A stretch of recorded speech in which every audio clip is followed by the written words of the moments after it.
Yesu ashimwe bakunzi ba Glorion TV, turashimira Imana kubw'uyu munsi mwiza. Imana ibashije kuduha aya mahirwe yo kubasha kongera guhagarara ku mikro za Glorion TV. Turagira ngo tuganire ijambo ry'Imana, ariko mbere yuko tubasha kuganira ijambo, reka nanone nsenga Imana. Mana ya Ibrahimu, Mana ya Isaka, Mana ya Yakobo, mpagaze imbere yawe Uwiteka iyi saha kuri mikro za Glorion TV.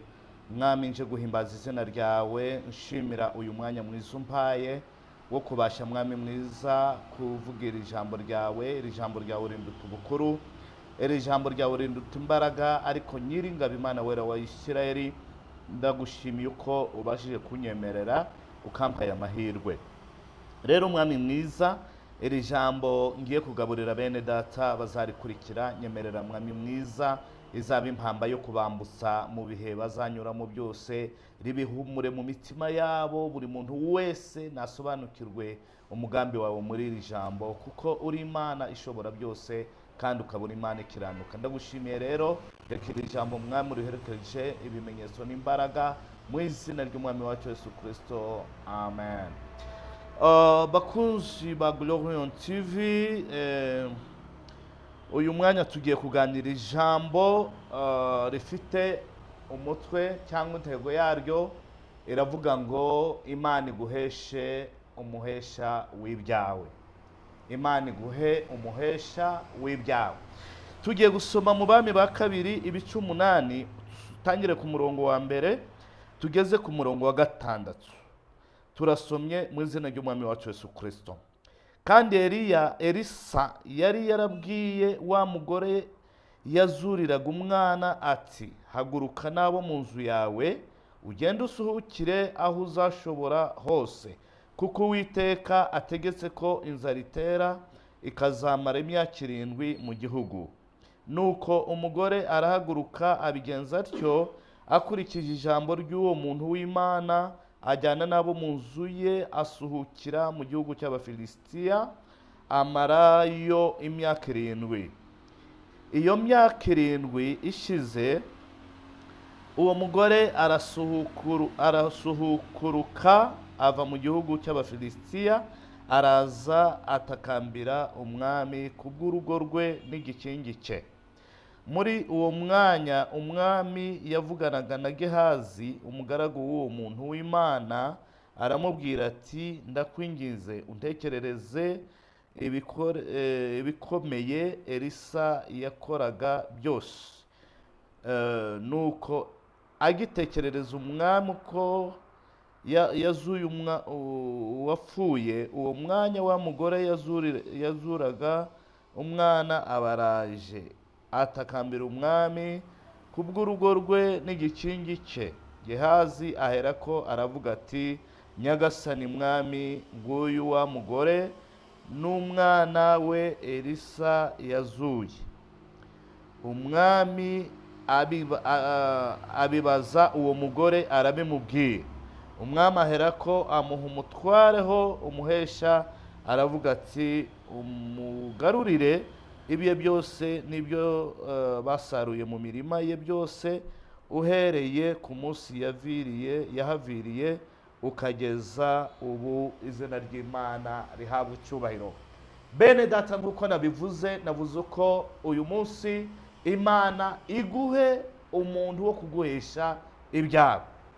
Iri jambo dusomye ni ijambo rifite ubuzima, ni ijambo rifite ibihamya, ni ijambo rifite imbaraga zikomeye cyane.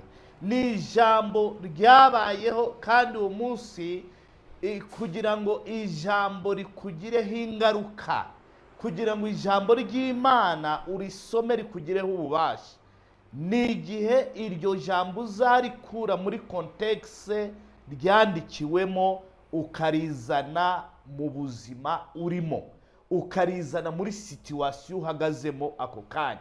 Icyo gihe ijambo ry'Imana rizaba ritakiri gukora muri bya bihe, ahubwo iryo jambo rizatangira gukora ku buzima bwawe, kuko warikuye muri kontekste ryari ririmo, no mu gihe ryari ririmo urizana mu buzima bwawe no muri situwasiyo uri kunyuramo. Izina ry'Imana rihabwa icyubahiro. Iri jambo dusomye nk'uko mwabyumvishe mu byanditswe bene data, ni inkuru y'umwami. Ubwo umwami ariko dutangira ku murongo wa mbere n'uwa kabiri turasangaho amakuru y'umugore na umuhanuzi Elisa. Umugore yari umugore Elisa yazuriraga umwana, murabizi abasomyi ba Bibiliya. Noneho aka kanya uyu mugore nyuma y'uko Elisa muzurira umwana, uyu mugore arimo arakira ikindi gitangaza cya kabiri. Ikindi gitangaza uyu mugore yakiriye aka kanya ni igihe umugore yari ari kuganira n'umuhanuzi, umuhanuzi ari kumugezaho ikivuye ku mutima w'Imana. Aramubwira ngo rero wa mugore we, amaso y'umwuka ari kunyereka yuko hagiye kuzatera inzara y'imyaka 7. Aramubwira ngo wa mugore we, fata umuryango wawe n'umwana wawe mwese n'urugo rwawe, murebe igihugu icyo ari cyo cyose mushobora kuzajya gusuhukiramo cyangwa guhungirayo, kuko iyi nzara izatera itazabicira muri iki gihugu ariyo muri Isirayeli. Ako kanya Bibiliya irambwira ngo umuhanuzi akimara kumugeza ahubwo butumwa, icyo umugore yakoze ni iki? Umugore yafashe iya mbere, ahita afata umuryango we, abana be n'ibyo byose asuhukira mu gihugu cy'Abafilisitiya. Umugore hano ku murongo wa kabiri Bibiliya itubwira uko nuko yabigenje, ariko Bibiliya ikatubwira ku myaka 7 ishize.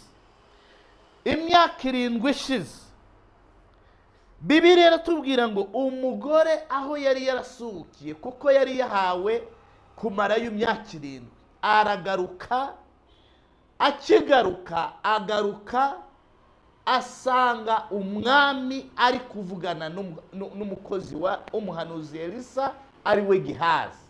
Umugore aza ari kuyobozaho umwami ari, kugira ngo umwami yongere amugarure mu mitungo ye, amugarure mu rugo rwe, kuko yari yarasuhutse mu myaka 7 kandi noneho igihe kirarangiye kugira ngo agaruke imbere y'umwami. Noneho mu gihe umugore ari kuza icyo ukakanya, umwami yari yarahamagaje umukozi wa Elisa ari we Gehazi, ari kumubaza amakuru y'umuhanuzi Elisa, amubwira ngo mbwira ibitangaza waba warabonye, waba uzi Elisa yaba yarakoze mu buzima bwe bwo kugendana n'Imana. Mu gihe Gehazi ari kumubarira inkuru y'umugore yabonye n'amaso ye Elisa azura umwana we, ako kanya hahita hahinguka wa mugore avuye gusuhuka mu gihugu cy'Abafilisitiya. Nuko atangira Elisa aramubwira ngo mwami, dore wa mugore ibyo nakubwiraga bifite gihamya, dore wa mugore Elisa yari yarazuriye umwana, nguyu nawe araje, reka wenyine aguhera ubuhamya uko Elisa afite Imana ya Isirayeli, afite ubuhanuzi, afite kugendana n'Imana. Nuko umugore aramubwira, akigera imbere y'umwami, ikintu cyabaye, yatangiye gutakambira umwami, abwira umwami ngo nyagasani mwami, hari hashize imyaka 7 ndi muri ruzerero, none iyo myaka 7 irashize, bigeze aho noneho kuko umuhanuzi yari yarampaye imyaka 7 yo gusuhuka, noneho ubwishize mwami wanjye nyagasani, wabasha kunsubiza uburenganzira bw'ibyo nanyazwe, wabasha kunsubiza uburenganzira bwo kongera gusubira mu rugo rwanjye, nkongera nanjye nkagira ubuzima mu gihugu cyanjye, kuko nizeye neza ko imyaka Imana yavuze 7 ubwo irangiye, ngiye kongera gusubira mu buzima bwiza. Izina ry'Imana rihabwa icyubahiro. Ndashimira Imana uko ari Imana ivuga kandi igasohoza icyo yavuze. Nubwo twabayeho abana b'abantu hari ibyo badusezeranyije ntitwabibona, ariko ndashaka mbabwire yuko icyo Imana yakuvuzeho, icyo Imana yavuze ku buzima bwawe, ntabwo kizakurwaho n'abakwanga, kizakurwaho n'abakureba bakagufata mu ishusho bashaka bagakwita amazina. Hari igihe tunyura mu buzima, ubuzima bwonyine bukadushyira muri situwasiyo, iyo situwasiyo igatwita amazina. Asifiwe sana. Igatwita amazina situwasiyo twanyuzemo. Wenda ni circumstance utari witeze, wari mu buzima bwiza wisanze uyu munsi ubuzima bwihindutse buguhindukana n'ibihe. Iyo ubuzima bguhindukanye n'ibihe rero, abantu bakufataho ijambo bakakugeraho izina. Ariko reka ngutangarize iki mwene data, nubwo waba uri kunyura mu buzima bukugoye, nubwo wanyura mu buzima utabona ibyiringiro, ubona ibintu byose byarangiye, reka nongere nkubwire uko aho iby'umwana w'umuntu byarangiriye niho iby'Imana bitangirira. Izina ry'Imana rihabwa icyubahiro. Ndashimira Kristo Yesu uko ari we wenyine ubasha kureba mu itangiriro ry'umuntu akareba no mu iherezo rye. Abantu bashobora kukureba gutya bakakubona uko bashaka, bakagusuzugura uko bashaka, bagakwita uko bashaka, ariko reka nkubwire ubuzima bwawe buhisho muri Kristo Yesu. Nta muntu n'umwe ushobora kumenya ejo hawe hazaza uretse Imana yakuremye yonyine, igufiteho ijambo, izi icyo yakuvuzeho. Ntabwo icyo yakuvuzeho gikurwaho na circumstance na situation mbi wanyuramo mu buzima bugoye, mu marira, mu bufubyi, mu pfakazi, mu kuba umushomeri, mu kubura akazi, mu kubura ibyo wakundaga, kubuzengurutse n'abakwanga, kubuzengurutse n'abaguca intege. Icyo mpagazemo aka kanya nk'umuhanuzi w'Imana, mpagaze ku ijambo rivuga ngo nta jambo Imana yavuze ngo rihere. Umuntu wenyine wabasha gukuraho icyo Imana yavuze ni wowe wenyine mu gihe wavuye mu masezerano, kuko ijambo ry'Imana rirambwira ngo uretse abava mu masezerano nta mpamvu. Abava mu masezerano nta mpamvu. Abo ngabo nibo bafite urufunguzo rwo kwifungira imigisha yabo. Kubera iki? Kuko bavuye mu masezerano. Asifiwe sana. Ako kanya Bibiliya irambwira ngo uwo mugore urumva yari yagarutse n'abantu be n'ibyo byose, urumva uko Imana yari yamushyize aho agomba kugira gute kudahura n'ikibazo cy'inzara cyari cyarateye muri Isirayeli. Izina ry'Imana rihabwa icyubahiro. Impamvu uyu munsi dusenga nuko dusenga Imana ivuga. Impamvu uyu munsi dusenga nuko tuyifiteho ibihamya. Uyu munsi turi ibihamya bigenda kubera ibintu twabonye kuri Yesu. Niyo mpamvu n'iyi si yakwibirindura. Nta handi twajya gushakira ubufasha, nta handi twahungira uretse kuri Kristo Yesu. Ni wowe wenyine twabonye utajya uturambirwa, ni wowe wenyine twabonye utajya utuzinukwa. Abantu barakuruha, abantu bakakuzinukwa. Uyu munsi akagufasha, akakubwira ngo ntacyo uzabura. Mfite ngewe abantu b'inshuti zanjye, abantu twagendana mu gakiza, umuntu akagusinyira igipangu akakubwira ngo umwaka runaka iki gipangu uzajya wa mukozi w'Imana, waransengeye mbona iki kitangaza, warangiriye neza mbona ibi ngibi, akagusinyira n'urupapuro akarusinya mu iki gipangu cyanjye nzakiguha mu mwaka runaka. Umwaka wagera agatangira kugishakira abakigura. Ibyo byambayeho inshuro nyinshi. Nakubwira rimwe, nakubwira kabiri, nakubwira inshuro nyinshi, ariko Imana yonyine niyo idahemuka. Imana yonyine niyo idahinduka. Hari ijambo nasomye muri Bibiliya rirambwira ngo iyo mba ntazi neza uko zagirirwa neza n'Imana ngo mba nararabye. Bene data, aka gasura dufite, ibi byiringiro dufite, si uko hari ibyo tureba bigaragara, ahubwo twiringiye Imana. Imana itabara abantu, Imana ikura umuntu gucyavu ikamwicazanya n'ibikomangoma. Iyo niyo Mana nzasenga. Imana ikura umuntu mu nzara ikamuha ibyo kurya, niyo Mana nzasenga. Imana itanga minerivare, Imana itanga ubwenge, iyo niyo nzasenga. Imana itanga aho kuba, iyo niyo nzasenga. Imana itanga amafaranga, my dear, itanga n'akantu, my dear, iyo niyo nzasenga. So gusenga n'imbaraga zonyine bene data. Turi kumva intambara ya Amerika na Iran, bari kurasa ibisasu, abandi bafite ubwoba mu bihugu runaka byakoze intware za kirimbuzi, reka tubabuze. Ibyo byose ni tekinoloji n'ubwenge bagiye bakopera ibyo Imana yakoze, ariko nta muntu uzigera ukora innovation ye atarakopeye ibyo Imana yagize gute yatangije. Bagatinya ibyo bisasu rero, ariko reka maze nkubwire, nta gisasu na kimwe gifite imbaraga zo kubasha kunyeganyeza isi ngo kinyeganyeze n'ijuru. Ariko ndagutangariza ko isengesho ryonyine niryo ryonyine rifite imbaraga zo kunyeganyeza isi, zo kuhindura ibintu ku isi, zikabasha no kugira gute, isengesho rikabasha no kunyeganyeza intebe y'Imana. Izina ry'Imana rihabwa icyubahiro. Uwo muhanuzi rero, uyu mugore, umuhanuzi aramubwira ngo ijuru ntirishaka kuguteza inzara, ijuru rimucira amarenga.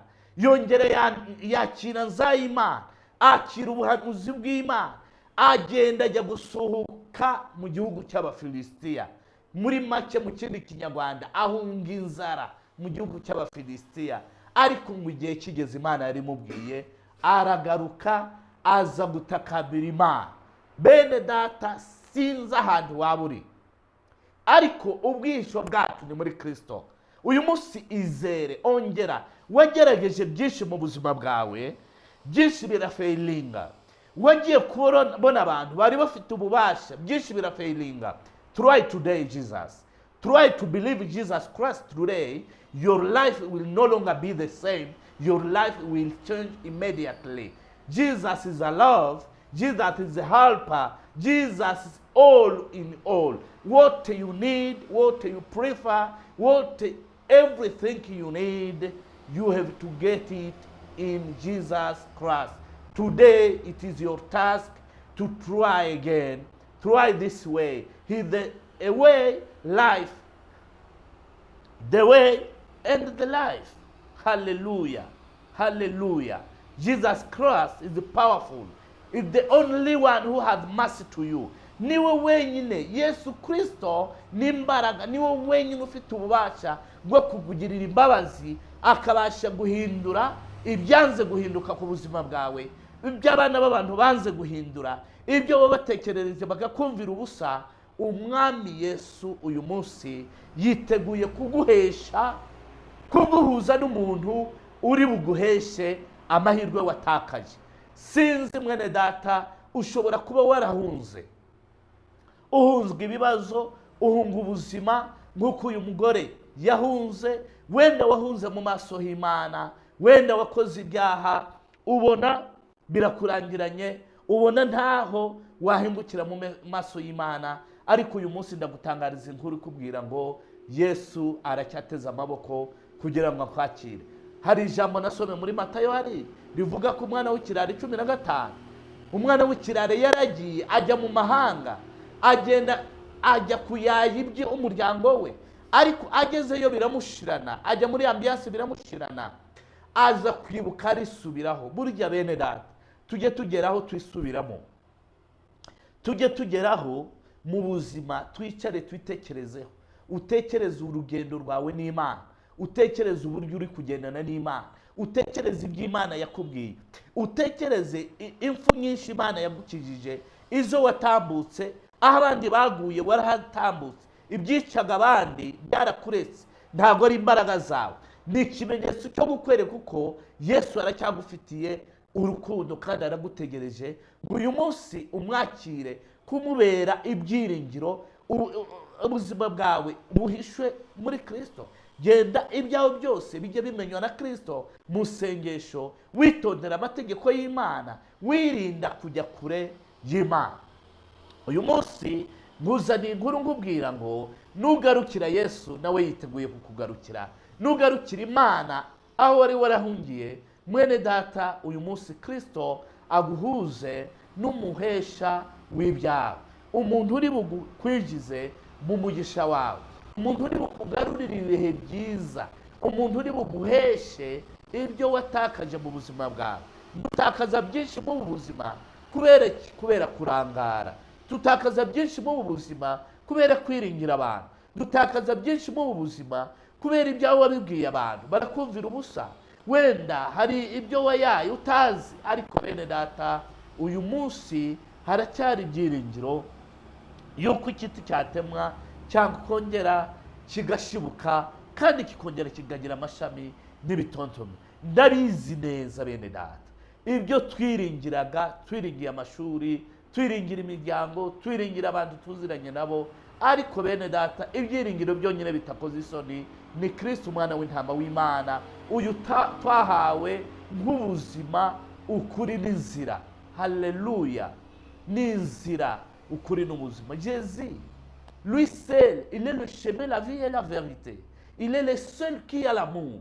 Il est le seul qui veut t'intégrer dans la famille des fils du royaume.